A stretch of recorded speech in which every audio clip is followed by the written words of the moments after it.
নমস্কার, গল্প সাথে অস্মিতায় আপনাদের সবাইকে আবারও স্বাগত জানাই। আসুন আজকে শুনি আশুতোষ মুখোপাধ্যায়ের লেখা খুব সুন্দর একটি ছোট গল্প, মল্লিকা। তাহলে শুরু করি। আমি জানতাম স্ত্রী যদি রকচটা বা মুখোড়া হয় তখন স্বামী বেচারাদের ভেড়ার গোত্রের সঙ্গে কিছুটা মিল চোখে পড়ে, আর ভেতরে ভেতরে যা কিছু সবুজ তার সবটাই জ্বলে যায় বা ঝলসে যায়। আর অমন স্ত্রী আগে চোখ বুঝলে গোবেচারা স্বামী তখনও কাঁদে। তার কারণ হঠাৎ শেকল ছেঁড়া অনভ্যস্ত স্বাধীনতা প্রায় অসহ্য লাগে। কিন্তু ভবানীর বেলায় এর চাপা ব্যতিক্রমটুকু চোখে পড়েই। চাপা তার কারণ বাইরের হাবভাব আর আচরণে ওই নিরীহ গোবেচারি জীবের সঙ্গে গোত্র মেলে, কিন্তু স্ত্রীর অত দাপট উল্টে তার ভেতরে যেন কাঁচা সবুজের রং জুগিয়ে চলেছে। আড়ালে মনের আনন্দে হেসে ওঠার মতোই টিকা টিপ্পনি কাটে, আবার সামনাসামনি হলে চোখের পলকে সেই মুখেরই ভোল বদলে স্ত্রীর শাসন বা অভিযোগে এক বাক্যে সায় দেয়। শোনামাত্র স্বর্গের স্বয়ং শচীদেবীর শাসন বলে মনে হয়, কিন্তু স্ত্রীটিও বোধহয় ওই গোবেচারা স্বামীর মুখ একটু আধটু চেনে। সায় পেলেও অনেক সময় সন্দিগ্ধ চোখে তার মুখের দিকে চেয়ে থাকতে দেখা গেছে মহিলাকে। আমার অনেক সময় মনে হয় সুখে থাকতে ভূতে কিলোয় মহিলাকে। অত শাসন বা অনুযোগ অভিযোগ বাতিক ছাড়া আর কিছু নয়। নইলে সুখের নির্ঝঞ্ঝাট সংসার, একটা মাত্র মেয়ে আর একটা ছেলে।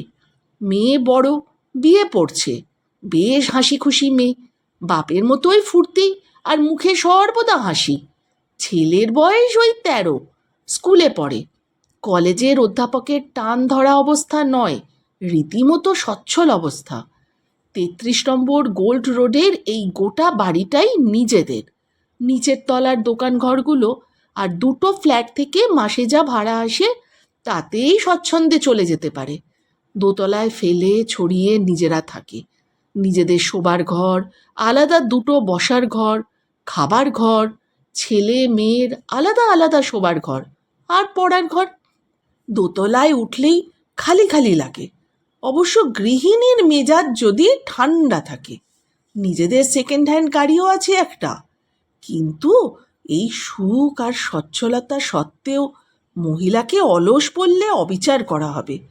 1.5 মাইল দূরের এক মেয়ে স্কুলের সহকারী হেডমিস্ট্রেস এখন সে। ছেলেকে স্কুলে ভর্তি করার সঙ্গে সঙ্গে নিজেও একটা চাকরি নিয়েছিল। মাসে 250 কি 300 টাকা, এখন তো নিজেও উপার্জন করছে। গৃহিণীর এরকম দাপট আর শাসনের মেজাজ স্কুলে মেয়ে ঠ্যাঙানোর ফল কিনা বন্ধুকে জিজ্ঞাসা করেছিলাম। সে গম্ভীর মুখেই জবাব দিয়েছে, না, এতে ওর আর আমাদের সকলেরই স্বাস্থ্য ভালো থাকে। লক্ষ্য করেছি এই শাসন পর্ব সব থেকে বেশি চলে বেচারি মেয়েটার ওপর, আর তার অবধারিত ঝাপটা এসে লাগে তার বাপের গায়ে। মেয়ের অপরাধের সঙ্গে বাপ তো সদা যুক্ত। চোখ কান বুঝে ভালো করে না জেনেই মেয়ের অপরাধ সম্বন্ধে সুবোধ বালকের মতো সায় দেওয়ার পরেও ওই বাপের ওপর ঝলসে উঠতে দেখা গেছে মহিলাকে। মেয়ের মতিগতির যা কিছু মন্দ সব বাপের দোষ। বাপ আর মেয়ে ভিন্ন ছেলেকে খুব শাসন করতে দেখি না। এদিকে বন্ধুর দৃষ্টি আকর্ষণ করেছিলাম আমি। সে বলেছে, মেয়েটা আমার আর ছেলেটা হচ্ছে ওর। নিঃসংকোচ হাসি মুখেই মানে বুঝিয়েছে ভবানী ঘোষাল। মেয়ে হবার পর বেশ কয়েক বছর পর্যন্ত আর ছেলেপুলে চায়নি ভবানী গৃহিণী। বেচাল দেখলেই মুখ ঝামটা দিয়েছে। আবারও হয়তো একটা মেয়েই হবে, দরকার কি? ভবানী ঘোষাল বোঝাতে চেষ্টা করেছে, ছেলেও তো হতে পারে, কিন্তু কয়েক বছরের মধ্যে বোঝানো সম্ভব কিছুতেই হয়নি। শেষে নিজে থেকেই একদিন বলেছে, ছেলে হলে আপত্তি নেই, কিন্তু মেয়েই যদি হয় আবার, তখন কি হবে? ভেবে চিন্তে ভবানী ঘোষাল মনের আশা প্রকাশ করেছে। হয়ই যদি কিছু, আমার বিশ্বাস ছেলেই হবে। পরে গলা আরও খাটো করে মন্তব্য করেছে, মিঠু হবার আগে দুশ্চিন্তায় করাত ঘুমোয়নি জানো। ভগবানের দয়ায় ছেলে না হয়ে মেয়ে হলে এতদিনে আমার সাক্ষাৎ তুমি হিমালয় ছাড়া আর কোথাও পেতে না। শুনলে হাসি চাপা দায়। গিন্নিকে ডেকে জিজ্ঞাসা করব নাকি সত্যি বলছো না মিথ্যে বলছো? আমি তো ভেবেই মরি। বন্ধু নির্লিপ্ত জবাব দিয়েছে, আমাকে বাড়ি ছাড়া করতে চাও তো ডাকো। মহিলার রাগের ডিগ্রি বিশ্লেষণও মুখরোচক। গৃহিণীর কাছ থেকে নিরাপদ ব্যবধানে বসে সেই বিশ্লেষণও বন্ধু আমাকে শুনিয়েছে। সে চা বা কফির ভক্ত, আমিও তাই। বাড়িতে দুই মজুদ থাকে। আমার ঘাড়ে দোষ চাপিয়ে একাধিকবার আরেকটু চাটা পেলে হতো গোছের আবেদন পেশ করা হয়। কফি এলে বন্ধু আরও বেশি খুশি হয়, কিন্তু আবেদনের বেলায় সর্বদা চাটা ভিন্ন আর কিচ্ছু বলে না। এখন চা আসবে কি কফি আসবে সেটা এলে বোঝা যাবে। এই প্রসঙ্গ থেকেই বন্ধু তার গৃহিণীর মেজাজ আঁচ করার রাস্তা বাতলে দিয়েছিল। বলেছে, ভেতরের তাপ যদি খুব বেশি থাকে, দ্বিতীয় বা তৃতীয় দফায় চাটা চাইলে তুমি কফির মুখ দেখবে না, চাই পাবে। আর সেই চায়ের দুধ, চিনি বা লিকারে অবধারিতভাবে গরমিল দেখবে। কি মজা ভাবুন তো! মেজাজ সাধারণভাবে বিগড়ে থাকলে মোটামুটি ভালো চা পাবে। বিগড়নো মেজাজ একটু ভালোর দিক ঘেঁষতে থাকলে তখন হয়তো কফিই পাবে, কিন্তু তারও দুধ, চিনি, লিকার তোমার মনের মতো হবে না। আর মেজাজ যদি সত্যি সত্যি প্রসন্ন থাকে, দৈবাত কখনো কফি তো পাবেই, বেশ ভালো কফি পাবে। চিনি, দুধ, লিকারের সুষম বন্টনে তার স্বাদ তোমার জিভে লেগে থাকবে। আমি মৃদু প্রতিবাদ করলাম, কেন, অনেক দিন মেয়ে বা তোমার উপর গনগনের রাগের মুখেও তো বেশ ভালো কফি পেয়েছি বন্ধু। এটা তাহলে সত্যি সত্যি গনগনে রাগ নয়, বুঝলে ভায়া। গানের গলা ভালো রাখতে হলে নিয়মিত তালিমের দরকার হয়। মেজাজের ধাত আর ধার বজায় রাখতে হলেও তেমনি তালিমই দিতে হয়। বিশ্বাসঘাতকতা করে এই মেজাজের বিশ্লেষণ একদিন মহিলার কানে আমি তুলেছিলাম, ফলে নিজেও অপ্রস্তুত। কম করে আধ ঘন্টা নানা অভিযোগ বিস্তারে মহিলার তপ্ত রসনা সক্রিয় হয়ে উঠেছিল। বন্ধু ততক্ষণ ধরে ড্রয়ার খুলে সমন যোগে কোনো অপ্রাপ্য জিনিস খুঁজছিল, আর তার ঘণ্টাখানেক বাদে বেশ ভালো কফি জুটতে মুখ চাওয়াচাই করে দুজনে একসঙ্গে হেসে উঠেছিলাম। বলা বাহুল্য, সেটা মহিলার উপস্থিতিতে নয় কিন্তু। বেরিয়ে ফিরে সন্ধ্যার আগে দোতলায় উঠেই দেখি হাওয়া বেশ গরম। একসঙ্গেই ফিরেছি দুজনে। ইশারায় জিজ্ঞাসা করলাম, কি ব্যাপার, কি হে? বন্ধু চাপা গলায় জবাব দিল, বিকেলে বেড়াতে বেরুবার আগে শুরু হয়েছিল, ঘুরে ফিরে তাই চলছে বোধ হয় এখনো। চলে এসো, চলে এসো, ওদিক দিয়ে আস্তে আস্তে এসো। লম্বা লম্বা পা ফেলে ভবানী ঘোষাল নিজের ঘরে ঢুকে গেল। আমার অত সহজে পা নড়ল না। সিঁড়ির বারান্দা থেকে আধ ভেজানো জানলা দিয়ে অলক্ষ্যে ওই ঘরের ভেতরে চোখ চালালাম। মহিলার গলার ঝাপটা আগেই কানে এসেছিল। একটু ঝুঁকতে ভেতরের দৃশ্যটাও চোখে পড়ল। খাটের ওপর হাত পা ছড়িয়ে গম্ভীর মুখে মেয়ে বসে আছে, আর তার সামনে দাঁড়িয়ে তার মা চোখ দিয়ে তাকে ভস্ম করার চেষ্টা করছে। সেটা সম্ভব নয় বলেই গলার আশ্রয় নিতে হয়েছে তাকে। এতক্ষণ ধরে বকে মরছি, এত সাহস যে তোর কানেই ওঠে না? এতখানি সাহস হয়েছে আজকাল, হ্যাঁ? ঢং করে তোর ওই কলেজে যাওয়া আসা আমি বন্ধ করে দেব, বুঝলি? দেখব কার কত সাহস আমার অমতে তোকে কলেজে পাঠায়। এরপর এটাই করব। ভালো চাস তো? যা বললাম বল, বল, এখনো বল। মেয়ের প্রতিবাদ শোনা গেল। কতবার তো বললাম সেই থেকে। কতবার বললাম? আমার পেটে হয়েছিস, তোকে আমি চিনি না? ফাঁক পেলে ইচ্ছে করেই তুই ওভাবে আসিস। আমি জানি না? আমি জানতে চাই। ঠেকে না পড়লে আর ওভাবে আসবি না বলে তুই আমার গা ছুঁয়ে প্রতিজ্ঞা করবি। আগে বল, করবি কি না? আচ্ছা, ওরকম প্রতিজ্ঞা করা উচিত কি না আগে সেটা বাবাকে জিজ্ঞাসা করে নি। কি? কি বললি তুই? বাবাকে জিজ্ঞাসা করবি? তবে তুই প্রতিজ্ঞা করবি? হ্যাঁ? দৃশ্য দেখার লোভেও এরপর আর প্রতীক্ষা করা নিরাপদ বলে মনে হলো না। সরেই এলাম। মেয়ের ওঠা বসা, চলা ফেরা, হাব ভাব, বেড়ানো, কলেজে যাওয়া এবং ফেরা, সিনেমা দেখা, সব কিছু নিয়েই মায়ের সঙ্গে লাগে জানি। খরপ্রহরার একটা চোখ মেয়ের ওপর সর্বদাই ন্যস্ত। কিন্তু আজকের তপ্ত প্রবাহের কারণ ঠিক বোঝা গেল না। বন্ধুকে জিজ্ঞাসা করলাম, মায়ে ঝিয়ে ঝগড়ার হেতুটা কি হে? ঈষৎ বিরক্তির সুরে ভবানী ঘোষাল বলল, সেই থেকে মেয়েটাকে অস্থির করে ছাড়লে একেবারে। দোষের মধ্যে 1 ঘন্টা আগে ছুটি হতে গাড়ি পৌঁছানোর আগেই মেয়ে বাসে চেপে বাড়ি চলে এসেছে। অনেক দিন বারণ করেছে, শোনেনি। আজ একেবারে টুটি চিপে ধরেছে। ঠিক এই সময় বাইরে থেকে ছেলে ঘরের ভেতর একবার গলা বাড়ালো। ভবানী ঘোষাল ডাকলো তাকে, অমিঠু, শোন তো, মাকে গিয়ে বল কাকাবাবু ডাকছেন একটু। ছেলে চলে যেতে আমি ঘাবড়ে গিয়ে তার দিকে তাকালাম। যা হোক, কিছু অন্য কথা বলে তালটা কেটে দাও দেখি ভায়া, নইলে এ শিগগিরই থামবে না। মেয়েটা এরপর কাঁদতে শুরু করলে আবার উল্টো ফ্যাসাদ। একটু বাদে মহিলা ঘরে এসে দাঁড়ালেন। চোখ দিয়ে ওই মুখের তাপ মাপলে ঘাবড়ে যাওয়ারই কথা, কিন্তু এ স্থলে মাপতে যাওয়া দ্বিগুণ কাপুরুষতা। অতএব চোখ কান বুঝে ফেলে বললাম, কলকাতার শহরে হাজার হাজার মেয়ে বাসে চেপে কলেজে যাতায়াত করছে। আপনার মেয়েও তাই করেছে বলে সেটা আপনি এত বড় অপরাধ ভাবছেন কেন?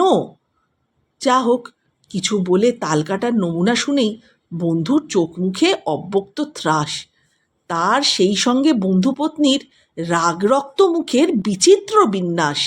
স্বামীর মূর্তিটি এক প্রস্থ বেশ করে ঝলসে নিল আগে, তারপর ধাপে ধাপে সুর চড়তে লাগলো।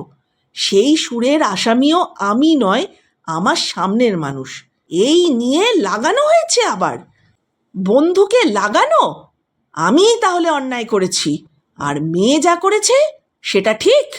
আমি জানতে চাই, সর্ব ব্যাপারে তাহলে আমাকে মাথা ঘামাতে হয় কেন? নিজে ভার নিলেই তো হয়, নিজে সব কিছু দেখাশোনা করলেই তো হয়। কোথায় মেয়েকে দু কথা বলবে তা নয়, উল্টে আমাকেই কৈফিয়ত দিতে হবে। সেটা আবার বন্ধুকে লাগানো হয়েছে? হ্যাঁ, এ আবার কেমন? জবাবে অনুযোগ ভরা নীরব দৃষ্টিটা বন্ধু আমার মুখের ওপর তুলে ধরল। একবার, দুবার, অতএব আমিই হাল ধরার চেষ্টা করলাম আবার। শুনুন, ও কিছু বলেনি, আমিই বলছি। মাঝে সাঝে মেয়ে বাসে এলে আপনার এত আপত্তি কেন আমাকে বলুন না। মিষ্টিকে ডেকে আমিই বুঝিয়ে বলছি।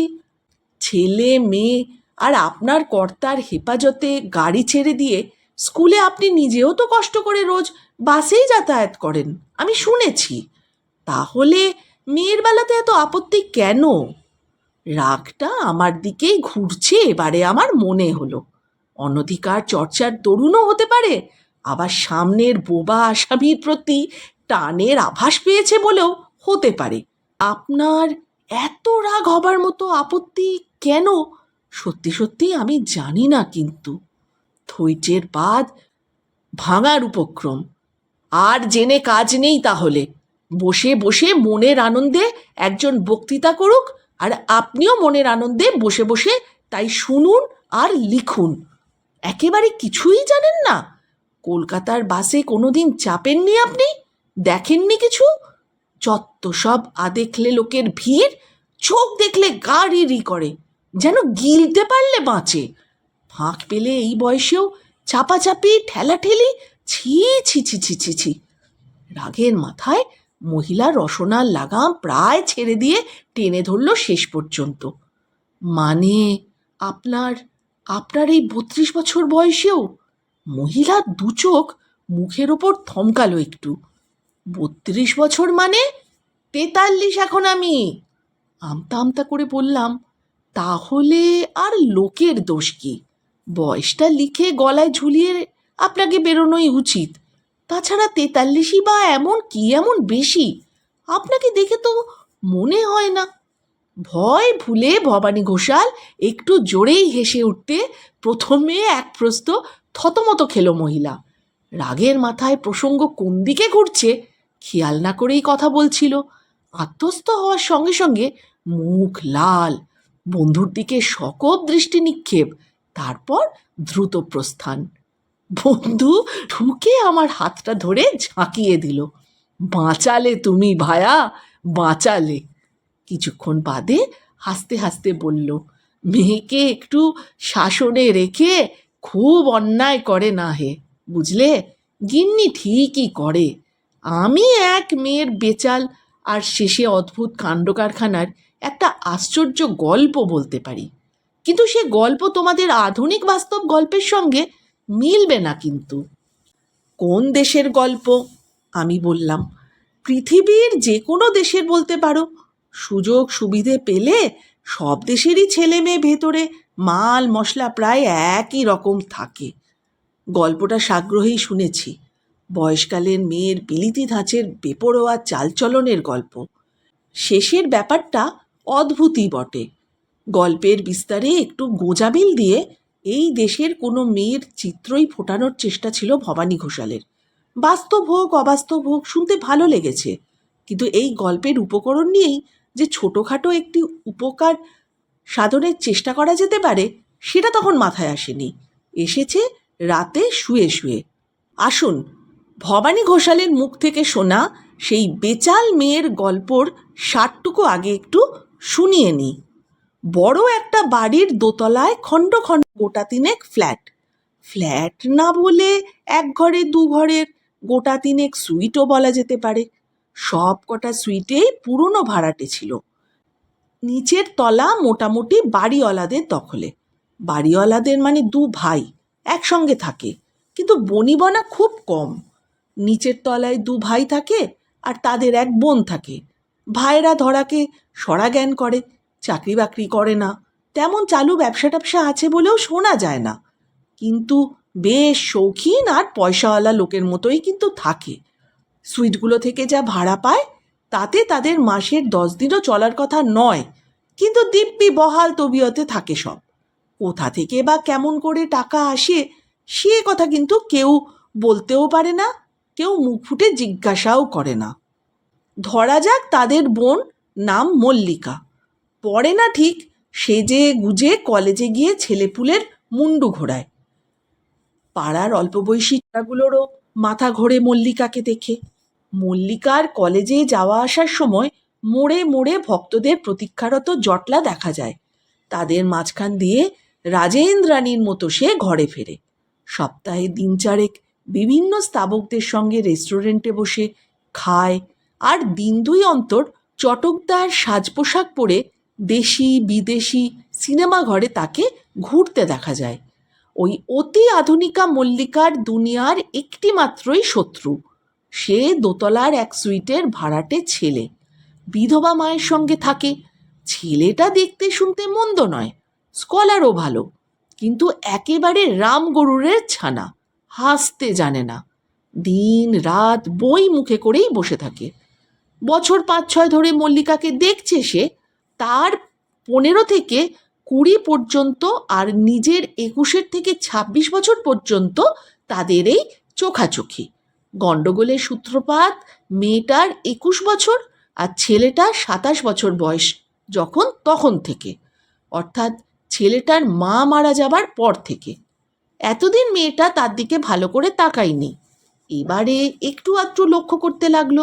লক্ষ্য করার আরও কারণ, ছেলেটা তাকে দেখলেই যে বিতৃষ্ণায় মুখ ফিরিয়ে নেয় তার প্রমাণ বার কয়েক পেয়েছে মল্লিকা। সেই কারণেই ছেলেটাকে একটু মাপার খুব ঝোঁক বেড়েছে মল্লিকার। পড়া বুঝে নেবার নাম করে বই হাতে দোতলায় উঠে আসে। ছেলেটা মুখের ওপর জবাব দিয়ে দেয়, ব্যস্ত, সময় নেই।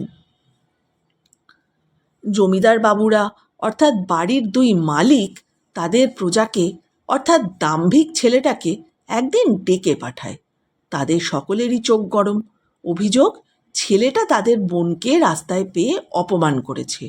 ফের যদি এরকম কানে আসে তাহলে কিন্তু গণ্ডগোল হবে। ছেলেটা বলেছে, গণ্ডগোলের ব্যাপার হয় যদি, কি আর করা যাবে, কিন্তু অপমান সে করেনি। বোনকে যদি চিনেই থাকে তারা, তাহলে বোন সম্পর্কে তাদেরই একটু সতর্ক হওয়া উচিত। আর কি অপমান করা হয়েছে সেটা সামনাসামনি তাকে ডেকে জিজ্ঞাসা করা হোক। বলা বাহুল্য, তা হয়নি। আর বোনের দাদারা খুশিও হয়নি। উল্টে তাদের আত্মসম্মানে লেগেছে। তারা বিরূপতা গোপন করেনি। অপমানের ঘটনাটা সর্বৈব মিথ্যা নয় তা বলে দিন চারেক আগের দুপুরে মল্লিকা ওপরে উঠে এসে দুটো সিনেমার টিকিট দেখিয়ে বলেছিল তার আর এক বান্ধবীর যাওয়ার কথা। বান্ধবী যেতে পারবে না, জানালো হঠাৎ। অতএব যদি সময় হয়। না, সময় হয়নি, ছেলেটি জানিয়ে দিয়েছে। আর কোনো কালে সময় হবেও না। পরদিন বিকেলে রেস্তোরাঁয় চা খাচ্ছিল। কোথা থেকে মেয়েটা এসে ঢুকলো। তাকে দেখেই ঢুকেছে বলে সন্দেহ নেই। ওই টেবিলেরই সামনে চেয়ারে বসলো, হাসি চেপে বলল, চা খাওয়ান তো এক কাপ। ছেলেটা আরও ভালো করে দেখে নিল তাকে। তারপর আর এক পেয়ালা চায়ের হুকুম করলো। তারপর 2 পেয়ালা চায়ের দাম টেবিলে রেখে আধ খাওয়া পেয়ালা ফেলেই সে উঠে দাঁড়ালো। মৃদু কঠিন গলায় বলল, তুমি যাদের খেলিয়ে বেড়াও না, আমাকে তাদের কেউ ভেবো না, বুঝতে পেরেছ? যত আসতেই বলুক, আশেপাশে 2-1 কানে তো গেছে। কোনো দিকে ভ্রুক্ষেপ না করে ছেলেটা বেরিয়ে এসেছে। বাড়ি ফিরে মেয়েটি সেই অপমানের নালিশই দাদাদের কাছে করেছে। নালিশের ফলাফলও আড়াল থেকে শুনেছে মনে হয়, কারণ তারপর শিগগিরই আর বিরক্ত করেনি। দেখা হলে 2 চোখে নিঃশব্দে তাকে ভস্ম করতে চেয়েছে শুধু। তার দাদারা হঠাৎ একদিন দোতলার 3 সুইটের বাসিন্দাদের মৌখিক নোটিশ দিল যে 2 মাসের মধ্যে বাড়ি ছেড়ে দিতে হবে। গোটা দোতলা নিয়ে তাদের কি একটা প্ল্যান আছে। বললেই ওঠা যায় কি করে, কিন্তু 2 মাসে না হোক, 3 মাস না যেতেই 3 সুইটের মধ্যে 2 ভাড়াটে পরোক্ষ হুমকির চোটেই ঘর খালি করে দিয়ে পালালো। বাকি থাকলো শুধু এই ছেলেটা, যার ওপর গোড়া থেকেই ভাইরা রুষ্ট। তাকে তাগিদ দিতে সে বলল, ওঠা সম্ভব নয় এখন। আর হুমকির জবাবে বলল, চেষ্টা করে দেখুন তাহলে, আমাকে তোলা যায় কি যায় না, আমি উঠব না। ছেলেটির দুঃসাহস দেখে দাদারা তো একেবারে স্তম্ভিত। ছেলেটির খাওয়া দাওয়া সবই বাইরে। বেরুবার সময় এরপর 2টো ঘরে ডবল ডবল তালা লাগিয়ে সে বেরোতো। একটা গণ্ডগোলের জন্য প্রস্তুত ছিল সে, কিন্তু একদিন রাস্তায় যা দেখলো তার জন্য প্রস্তুত ছিল না। দেশে থাকে এমন দূর সম্পর্কের 2 জ্ঞাতি ওই 2 ভাইয়ের সঙ্গে নিবিষ্ট মনে কি যেন কথাবার্তা বলছে। তাকে দেখে জ্ঞাতিরা সচকিত। কাট কাট হেসে বলল, চেনা জানা ভদ্রলোক দাঁড়িয়ে 2টো কথা কইছে। এই বাড়িওয়ালারা জ্ঞাতিকে চেনা জানা কি করে বা কবে থেকে হলো ছেলেটা ভেবে পেল না। মনের তলায় একটা অজ্ঞাত সন্দেহ উকিঝুঁকি দিল। এই দূর সম্পর্কের জ্ঞাতিরাও দেশে তার জ্যাঠার পোষ্য। জ্যাঠার বিষয় সম্পত্তি আছে, নিজের ব্যবসা ছিল বেচে দিয়েছে, ফলে 1,02,2,5 নগদ টাকাও আছে তার হাতে। নিঃসন্তান জ্যাঠার যাবতীয় সম্পত্তি আর সমস্ত টাকা এই ছেলেরই প্রাপ্য। ছেলেবেলা থেকেই ছেলেটা চোখের মণি জ্যাঠার। এখনো 7 দিনের ছুটি পেলেই সে জ্যাঠার কাছেই ছোটে। জ্যাঠা লোক ভালো, কিন্তু জেদি আর ভয়ানক গোঁড়া। একটু বেচাল দেখলে সম্পর্ক পর্যন্ত ছেঁটে দিতে পারে। এই জন্যই কলকাতায় তার বাড়িওয়ালার সঙ্গে জ্ঞাতিদের কথাবার্তা কইতে দেখে মনে একটা খটকা লেগেছিল ছেলেটির। এরপর ওই জ্ঞাতিদের 2 দিন এই বাড়িতেও আসতে দেখা গেল। দেখেছে যে তারা টের পায়নি হয়তো নিচের তলায় দু ভাইয়ের সঙ্গে 1 ঘন্টা কাটিয়ে গেছে ওই জ্ঞাতিরা। হতেও পারে চেনা জানা। ছেলেটা নিশ্চিন্ত থাকতে চেষ্টা করছে, কারণ জ্যাঠা তাকে জানে, সেও জ্যাঠাকে চেনে। জ্যাঠার তার উপর অন্ধবিশ্বাস। দিন কয়েকের মধ্যে পাশের সুইটে নতুন ভাড়াটে দেখে অবাক, একজন প্রৌঢ়া আর তার মেয়ে। মেয়েটার বয়স এই 24-25, মোটামুটি সুশ্রী, কোন হাসপাতালে নার্স নাকি। নার্সের মাইনেই ঠিক এই গোছের সুইট ভাড়া করে থাকা চলে, ছেলেটির আবার তার ধারণা ছিল না। প্রাইভেট ডিউটির বাড়তি রোজগার হয়তো আছে। সৌজন্যের খাতিরে আলাপ করল। চা ছেলেটি দোকানে খায় শুনে নবাগত তাড়াতাড়ি উঠে নিজেই ঘর থেকে 2 পেয়ালা চা করে নিয়ে এলো। ঠোঁটের ডগায় মিষ্টি হাসি। পরদিনও এলো ওই নার্স মেয়ে, সন্ধ্যার অনেক পরে, একেবারে 2 পেয়ালা চা হাতে করে। তার দিকে চেয়ে ছেলেটি খুব অস্বস্তি বোধ করল। রং করা ঠোঁট, খোপায় ফুল গোজা, গায়ে কাঁধকাটা টেপ ব্লাউজ, পরনের শাড়িটা রঙিন হলেও বড় বেশি হালকা। তাকাতে গেলেই বুকের যে 2টি বস্তু বড় বেশি উঁচিয়ে আছে, চোখ যেন সেখানে আটকে যায়। দ্বিতীয় দিনের আলাপে নার্স মেয়ের হাসি আর হাবভাব দেখে বেশ অন্তরঙ্গ জনের সঙ্গেই যেন কথা বলছে, এরকম একটা ছেলেটির মনে হতে লাগলো। তৃতীয় দিনের বিকেলে নিচের তলায় 2 ভাইয়ের বোনকে দোতলায় উঠতে দেখা গেল এবং নার্স মেয়ের ঘরেও ঢুকতে দেখা গেল। নিচের তলায় মেয়ে ঘণ্টাখানেক বাদে নিচে নেমে গেল। ছেলেটির সঙ্গে চোখাচোখি হতে ভয়ানক গম্ভীর মেয়েটা, যেন চেনেও না। সন্ধ্যার সঙ্গে সঙ্গে আবার বিস্ময়। এপাশের ঘরের সিঙ্গেল সুইটেও নতুন এক ভাড়াটের আবির্ভাব। বয়স 35 মতন, একটু রুক্ষ গোছের চেহারা। শোনা গেল কোন খবরের কাগজের রিপোর্টার সে। তার সঙ্গে 2-1 কথা বলেই ঘরে ঢুকে গেল নতুন ভাড়াটে। ছেলেটি ভাবল সে ঘর ছাড়বে না দেখেই হয়তো নতুন ভাড়াটের আমদানি। নিজের ঘরের সামনে ফালি বারান্দায় দাঁড়িয়ে দেখল 2 ভাই সেজে গুজে হাসি মুখে বেরিয়ে গেল। এটা প্রায় নিত্য নৈমিত্তিক ব্যাপার। কত রাতে ফেরে সঠিক খবর ছেলেটি রাখে না, তবে বেশ রাত করেই ফেরে। খানিকক্ষণের মধ্যে নার্স মেয়ের চা নিয়ে হাজির হবার আশঙ্কা। বেরিয়েই পড়ল ছেলেটি। একেবারে খেয়ে দিয়ে রাত প্রায় 9:45 ফিরল। দোতলায় উঠে অবাক একটু, সামনে সুইটের দরজায় তালা, আর তার পাশের ঘর ভিতর থেকে বন্ধ। স্বস্তির নিঃশ্বাস ফেলে ছেলেটি ভাবল নার্স মেয়ে হয়তো কোথাও নার্সিংয়ে গেছে, আর তার মা পাশের ঘরে দরজা বন্ধ করে শুয়েছে। এধারে রিপোর্টারের সুইট ভেতর থেকে বন্ধ। ছেলেটি শোয় 11:30টার সময়। মিনিট 10 বাকি 11:30 বাজতে। তার আগে পর্যন্ত পড়াশোনা করে। হঠাৎ তার বন্ধ দরজায় টোকা পড়ল গোটা কয়েক, তারপরেও আস্তে, কিন্তু ঘন ঘন। ছেলেটা অবাক যত না হলো, কিন্তু এক অজ্ঞাত আশঙ্কা তাকে যেন বেশি গ্রাস করল। দরজা খুলতে গিয়েও খুলল না। জিজ্ঞাসা করল, কে? ওধারে চাপা ফিসফিস একটা মেয়েলি গলা, একটু যেন উত্তেজিত। শিগগিরই দরজাটা খুলুন, খুব দরকার, একটু দরজাটা খুলুন না, তাড়াতাড়ি। নার্স মেয়ে কখন ফিরেছে টের পায়নি। কোনো বিপদের আশঙ্কা করে দরজা খোলা মাত্র হতভম্ব। নার্স মেয়ে নয়, নিচের তলার মেয়ে, যে তাকে দেখলে এখন চোখ দিয়ে আগুন ছড়ায় শুধু। মেয়েটি প্রায় তাকে ঠেলে ঘরে ঢুকে পড়ল আর নিজেই তাড়াতাড়ি দরজা বন্ধ করে দিল। ছেলেটির 2 চোখ কপালে কয়েক মুহূর্ত, তারপরেই মেজাজ রুক্ষ। কি ব্যাপার, এত রাতে আপনি আমার ঘরে? মেয়েটি তার চোখে চোখ রাখল, বড় করে একটা দম নিয়ে বলল, বসুন, তরকারি কথা আছে। নিজেই আগে বসল। নিজেকে গম্ভীর সংযমে বেঁধে ছেলেটি জিজ্ঞাসা করল, দরকারি কথা আছে তো এত রাতে কেন? সকালে এলেই তো পারতেন। মেয়েটি হাসল, বলল, রাতেই তো সুবিধে, তাই রাতেই এলাম। ছেলেটি চাপা গর্জন করে উঠল, এই মুহূর্তে তুমি ঘর থেকে বেরোবে কি না? মেয়েটি থমকালো, এক মুহূর্ত গম্ভীর, অনুচ্চ কঠিন স্বরে পাল্টা ধমক দিয়ে উঠল, আপনি বসবেন ওখানে চুপ করে, নাকি আমি চিৎকার করে লোক ডাকবো?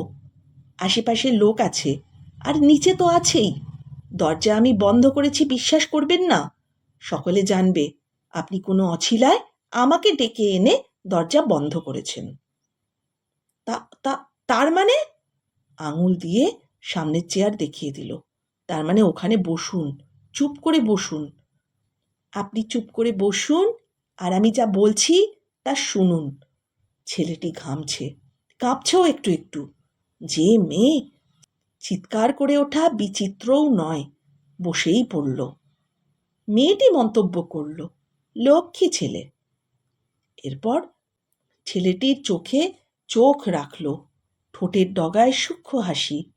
আপনার জ্যাঠার বুঝি অনেক সম্পত্তি আর অনেক টাকা আছে?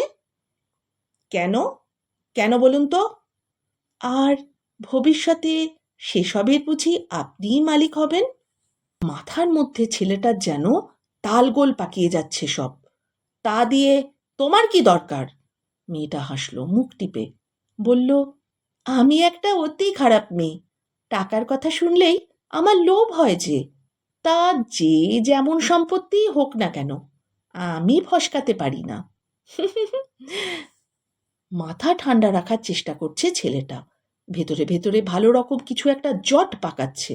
ব্যাপারটা আগে বোঝা দরকার। তুমি তুমি কি বলতে চাও? পরিষ্কার করে বলো তো। মেয়েটি সচকিত একটু, এদিক ওদিক তাকালো, তারপর গম্ভীর মুখেই উঠে তার চেয়ারের কাছে এসে দাঁড়ালো। কানের কাছে এসে আস্তে আস্তে বলল, আমার উপর আপনার এত রাগ কেন? কি করেছি আমি? ছেলেটার মুখ চোখ লাল হয়ে উঠল, আর এক মুহূর্তের অবকাশ পেলে কি করবে ছেলেটি বলা যায় না। হয়তো ধাক্কা দিয়ে 3 হাত দূরেই ফেলে দেবে মেয়েটাকে। ছেলেটা বিভ্রান্ত বিমূঢ় জানলার দিকে তাকালো। বারান্দা অন্ধকার, ঘরের ভেতর ফ্যাল ফ্যাল করে মেয়েটি যেন তার দিকে তাকিয়ে। মেয়েটি জিজ্ঞেস করল, কি ব্যাপার, কি হলো? মেয়েটির মুখের সমস্ত চটুলতা যেন বিরক্ত ধরিয়ে দিচ্ছে ছেলেটিকে। মেয়েটি হঠাৎ বলল, কালকের ডাকে আপনি একটি চিঠি পাবেন, বলে মেয়েটি দরজা খুলে বেরিয়ে গেল। ছেলেটা বোবার মতন দাঁড়িয়ে, হঠাৎ বুঝি বিদ্যুৎ খেলে গেল মাথায়। ওই আলোর ঝলক ক্যামেরার ফ্ল্যাশ বাল্ব ছাড়া আর কিছুই নয়। জানলা দিয়ে কি ফটো তুলে নিল কেউ? এক ঝটকায় ঘর থেকে বেরোলো সে।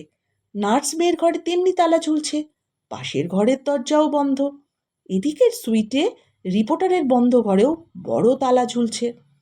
সমস্ত রাত মাথায় আগুন জ্বলল ছেলেটার। পরদিন বেলা গড়াবার সঙ্গে সঙ্গে নিচের তলায় চাপা উত্তেজনার আভাস পেল একটু। চাকর এসে বার দুই খোঁজ করে গেল তাদের দিদিমণি ওপরে আছে কিনা, কিন্তু সেদিকে মন নেই ছেলেটার। নানা চিন্তা একের পর এক জট পাকিয়ে যাচ্ছে। আজই তো জ্যাঠার কাছে চলে যাবে কিনা ভাবছে, ডাকের চিঠিরও প্রতীক্ষা করছে। মেয়েটা কি যেন বলল, একটা চিঠি পাবো আজ, কিন্তু 4টে বেজে গেল, চিঠির তো কোনো দেখা নেই। চাকরের মুখে খবর শুনল তাদের দিদিমণি সকাল থেকে উঠে কোথায় যেন চলে গেছে, তার আর দেখা নেই। 4টের পর নিচের তলার 2 ভাই ওপরে উঠে এলো। সরসী জিজ্ঞাসা করল, আমাদের বোন কোথায়? ছেলেটি পাল্টা মুখ উঠিয়ে বলল, আমি তার কি জানি। বড় ভাই ক্রূর দৃষ্টিতে তাকালো তার দিকে।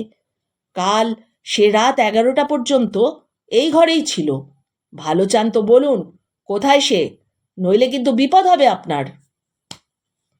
আমি জানি না, আপনারা দয়া করে আমার ঘর থেকে বেরিয়ে যান, বলল ছেলেটি। ও, পকেট থেকে ফটোটা তুলে বার করলো, হাতে রেখেই দেখালো। জানলা দিয়ে কাল রাতের তোলা সেই ছবি, তার আর মেয়েটার। আপনি এবারও কি বলবেন যে আপনি কিছু জানেন না? কি ব্যাপার, আমার থেকে তো আপনারাই ভালো জানেন। হঠাৎ বুদ্ধি খেলল মাথায়। ছেলেটা গম্ভীর হয়ে উত্তর দিল, আপনাদের শুধু একটা কথা বলে রাখি, পুলিশ ডিপার্টমেন্টের সব থেকে বড় কর্তা আমার কিন্তু ঘনিষ্ঠ আত্মীয়। তারই ভরসা পেয়ে আমি এতদিন এখানে টিকে আছি। আমার বিপদের কথা না ভেবে আপাতত নিজেদের বিপদের কথা চিন্তা করুন, বুঝেছেন? ভাঁওতায় সাময়িক কাজ হলো একটু। দু ভাইয়ে মুখ চাওয়াচাই করলো। তারপর কোনো পুলিশ টুলিশের কোনো ঝামেলার জন্য যাতে না পোয়াতে হয় তাই চুপচাপ আরেকবার শাসিয়েই, বোনকে যদি না পাই না তাহলে কিন্তু ব্যাপারটা অনেক দূর গড়াবে, এ কথা বলে তারা নিচে নেমে গেল। ছেলেটি ছটফট করছে, ভাঁওতা দিয়ে কদিন আর ঠেকানো যাবে? সাংঘাতিক একটা ষড়যন্ত্র চলছে, কিন্তু কি সেটা একেবারে স্পষ্ট নয়। আর মেয়েটাই বা গেল কোথায়? আর আমাকে বলল আমি একটা চিঠি পাবো, সেই চিঠিই বা কোথায়? 5টার ডাকে চিঠি এলো, ছোট্ট চিঠি। এক নিঃশ্বাসে পড়ে ফেলল ছেলেটি। ওই ফটো, আপনি যাকে নার্স মেয়ে বলে জানেন তার সঙ্গে তোলার ব্যবস্থা হয়েছিল। ওই রাত 11টাতেই আপনি আর সে। আমার ব্যবস্থায় পাত্রী বদল হয়ে গেল শুধু। আশা করা যাচ্ছে দাদারা এই ফটো আপনার জ্যাঠার কাছে পাঠাবে না। নিজেদের মান মর্যাদার প্রশ্ন আছে তো। তাছাড়া বাড়ির 1/3 আমিও তো মালিক, সেই ঝামেলাও আছে। তার আগে চুপচাপ তারা হয়তো বোনকে খুন করে নিষ্কণ্টক হতে চেষ্টা করবে, কিন্তু আপাতত আমার সে সুযোগ দেবার ইচ্ছে নেই। নিচের তলার একটা বাজে মেয়েকে আর কোনোদিন আপনি দেখবেন না। নমস্কার। ভবানী ঘোষালের কাহিনী এইটুকু। আমি উদ্গ্রীব হয়ে জিজ্ঞাসা করলাম, তারপর? সে হেসে জবাব দিল, তারপর লেখকের কল্পনা সাপেক্ষ। গল্পটা সযত্নে লিখে রেখে শেষে কল্পনা দিয়েই জুড়েছি। মাঝে 20 বছরের ব্যবধান রচনা করে আত্মবিহ্বল নায়কের সঙ্গে নায়িকার হঠাৎ সাক্ষাৎ ঘটেছে মহীশূরের চামুণ্ডা পাহাড়ের চূড়ায়, চামুণ্ডেশ্বরীর মন্দিরে। নায়িকা সেখানে মহামায়ার সেবাদাসী, সকলের প্রিয়, শান্ত স্নিগ্ধ এক মাতৃমূর্তি। লেখাটা এক সাপ্তাহিক পত্রে পাঠিয়ে দিয়েছি। আশা করছি অতি বড় বেচাল মেয়েও ভিতরে কত বড় মহত্ব লুকিয়ে রাখতে পারে গল্পটা পড়লে ভবানী গৃহিণী সেটুকু অন্তত অনুভব করবে। কিছুদিন পরে প্রকাশক মহলে হানা দিতে হয়েছিল বলে বেড়াতে বেরোনোর আর হয়নি। এই গল্প শুনিয়ে ভবানী ঘোষাল বলল, ওই জন্যই সব সময় ভয়, মেয়েটা বুঝি তার মতোই হবে, সেই আধুনিকা মেয়েটির মতন। সেরকম যদি হয় আমার মতোই যে ছেলে জুটবে সেই ভরসা কি? আমি নেহাত পাগল বলেই আদা জল খেয়ে তাকে খুঁজে বার করেছি। আর এ দায় অন্য কি কেউ নেবে? বোবা মুখ করে বসে আছি দুজনে।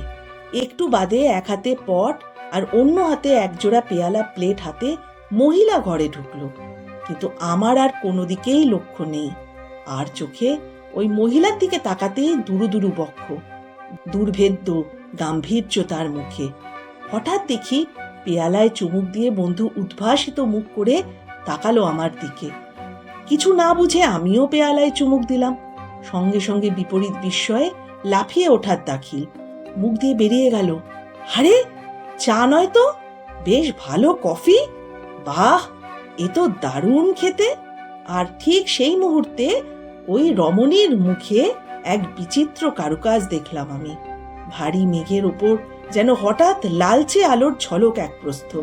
শরীরের সমস্ত রক্তকণাগুলো বুঝি সব বেগে একসঙ্গে ওই গম্ভীর মুখখানা চড়াও করেছে। সমস্ত মুখ টকটকে লাল। কয়েক নিমেষ মাত্র সচকিত হয়ে কেটলি হাতে ঘর ছেড়ে দ্রুত প্রস্থান করল মহিলা। নির্বাক বিস্ময়ে আর অব্যক্ত পুলকে আমরা দরজার দিকে চেয়ে রইলাম। বড় অপূর্ব গল্প, আশুতোষ মুখোপাধ্যায়ের লেখা মল্লিকা। যে সকল মেয়েদের দেখে আমাদের অত রাগী বা খুবই অত্যধিক আধুনিকা দেখে মনে হয় না জানি কত খারাপ, কিন্তু তাদের ভেতরেও যে একটা খুব বড় হৃদয় থাকে, এ গল্প তারই জ্বলন্ত উদাহরণ। কেমন লাগলো বন্ধু আপনাদের? যদি ভালো লেগে থাকে আমাকে জানিয়ে যান, তাতে আমার ভালো লাগবে। আর গল্প সাথে অস্মিতাকে পাশে রাখার জন্য সাবস্ক্রাইব করে লাইক কমেন্ট শেয়ার করার জন্য একান্ত অনুরোধ রইল। রাখবেন তো? সবাই খুব ভালো থাকুন। নমস্কার।